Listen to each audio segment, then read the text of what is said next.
विचार समाचार में आपका स्वागत है। कांग्रेस माइनॉरिटी सेल के अजीज कुरैशी ने कहा, यह तो मुस्लिम समाज की उपेक्षा, विधानसभा में नए सिरे से सोचे पार्टी। नांदेड़ जिला अल्पसंख्यक सेल के शहर अध्यक्ष अब्दुल अजीज कुरैशी ने कांग्रेस पार्टी का ध्यान इस ओर खींचा कि विधान परिषद में मुस्लिम समाज को प्रतिनिधित्व नहीं देना यह समाज और मतदाताओं की घोर उपेक्षा है। उन्होंने यह बातचीत में कहा कि सामने विधानसभा के चुनाव आने वाले हैं। कांग्रेस पार्टी मुस्लिम समाज की भावनाओं का ख्याल करे। नांदेड़ के 9 विधानसभा सीटों में से 1 सीट मुस्लिम समाज को मिलना चाहिए। आइए सुनते हैं अजीज कुरैशी से हुई बातचीत में उन्होंने क्या कहा। नमस्कार,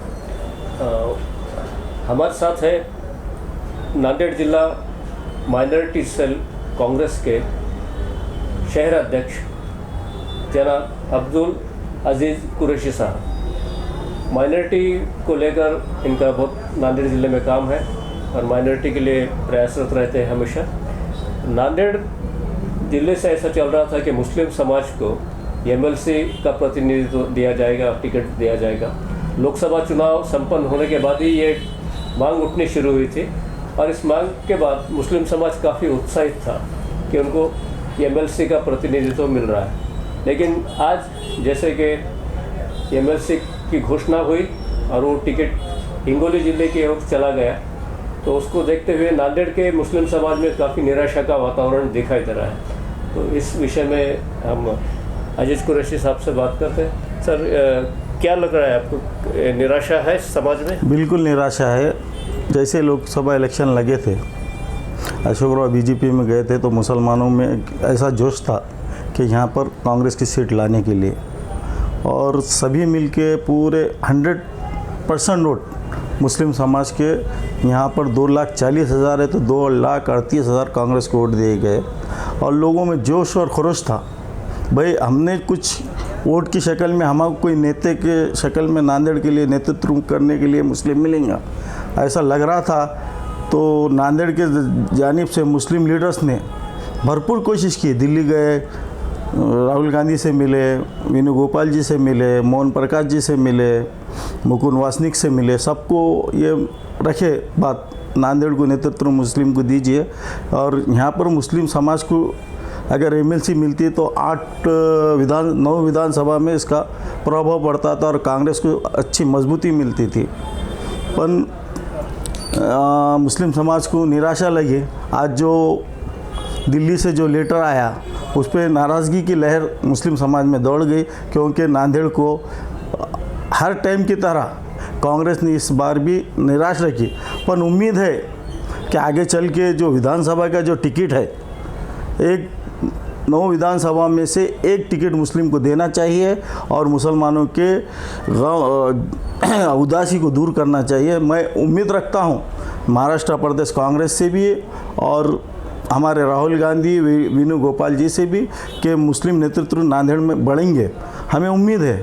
पर निराश तो है, हम समझाएंगे हमारी माइनॉरिटी समाज को, मुस्लिम समाज को अभी और मौका मिलेगा। इंशाल्लाह हम फिर से कोशिश करेंगे टिकट लेके चुन के आने की और नांदेड़ में लीडरशिप मुस्लिम पैदा करने की कोशिश करें। पिछले 70 साल में फारूक पाशा और प्राध्यापक नूरुल्लाह खान, ये 2 ही मुस्लिम समाज के आमदार हुए हैं, जिसमें प्राध्यापक नूरुल्लाह खान तो चुनकर आए थे और फारूक पाशा जो है वो सांगली से बने थे, लेकिन संबंध कहना कि नांदेड़ से जुड़ता था। ऐसा नांदेड़ को अभी तक एक ही मुस्लिम का एमएलए मिला नहीं। अभी तक तो मुसलमानों को एक है कि नहीं कौन के रखा गया था जब तक अशोक चौहान है। हम अभी तक अशोक चौहान जब तक कांग्रेस में थे, हम नांदेड़ तक ही महदूद थे। लेकिन आज अल्लाह के फजल से उनके नेतृत्व हटने के बाद यहाँ पे ताकतवर लीडरशिप पैदा हुई और ताकतवर लीडरशिप पैदा होने से दिल्ली तक नाम गए वाला है। हमारे लोगों का कोशिश करे, पर कोशिश कामयाब नहीं हुई। आगे चल के नेतृत्व मिलेगी, ज़रूर मिलेगी। जैसा कि अशोक चौहान कांग्रेस पार्टी छोड़ के जब बीजेपी में गए, तो कांग्रेस पार्टी नांदेड़ में और इधर पूरे इलाके में एक तरह से कमज़ोर महसूस हो रही थी। और नांदेड़ में तो बहुत ज़्यादा हालात ऐसे हो गए थे कि एक के पीछे रनिंग की जो कारपोरेटर थे पहले, वो सब जा रहे थे। ऐसे मुश्किल हालात में कांग्रेस की पूरी टीम ने उसको सपोर्ट किया, सारी चीज़ें उनको जैसो, और आज रिजल्ट देखते हैं कि पार्टी को जीत मिली। तो इस जीत को देखते हुए पार्टी से अब क्या एक्सपेक्टेशन है, और अगर एक्सपेक्टेशन पूरे नहीं होते तो क्या कुछ आगे कुछ स्ट्रेटेजी रहेगी क्या? नहीं, आगे चल के तो एक विधानसभा टिकट तो मिलने ही वाला है, क्योंकि उत्तर दक्षिण देखें तो उत्तर में 95,000 वोटिंग है मुस्लिम के और दक्षिण में 1,10,000 है। हर टाइम है कि नहीं मुस्लिम लड़ के कौन सी पार्टी से लड़ता हूँगा, वो एक चीज़ सेकंड नंबर पे आया। इससे पहले जो हमारे नेता थे अशोक राव मुसलमानों को नज़रअंदाज करते थे। आज उम्मीद कायम है, हम दिल्ली तक पहुँचे और हमको नाकामी हासिल हुई और कुछ ना कुछ अड़चन हुई पार्टी के, वो हिसाब से टिकट दे दिया गया एमएलसी का, लेकिन विधानसभा मुस्लिम समाज को मिलेंगे ये उम्मीद रखता हूँ। महाविकास आघाड़ी मजबूत है इस बार पे विधानसभा पे? बिल्कुल मजबूत है महाविकास आघाड़ी। 164 सीटों पे विधानसभा पे प्लस है और आने वाले दिनों में ही महाविकास आघाड़ी की गवर्नमेंट बनने की उम्मीद है।